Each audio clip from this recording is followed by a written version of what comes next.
बोल की एवढं काय काय कशाला बोलवलंस? का कुठं काय काम आहे का? दिवसभर तर तसं पण बोंबलतच हिंडत असतोय ना. झालं का तुझं सुरू परत? आला आला भांडणं करणं गरजेचं आहे का? कायसाठी बोलवलंय ते बोल. तुला काहीतरी महत्वाचं सांगायचं म्हणून बोलवलंय. हा बोल मग. ऐक, मी लग्न करते. मम्मी पप्पांनी मुलगा बघितला माझ्यासाठी. मम्मी पप्पा फोर्स करतायत का तुला लग्नासाठी? नाही, मी माझ्या मर्जीने करतेय आणि मुलगा तसा पण चांगला जॉब करतो. मग इतके दिवस आपल्यात काय होत?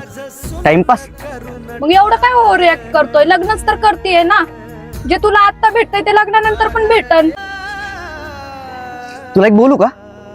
एक वेळेस ना कुत्र्याचं उष्ट खाईल पण शरीराचं उष्ट कधीच नाही. देवा प्रेम माझ हिसकावून घेतलं सार जीन कस माझ सुन्न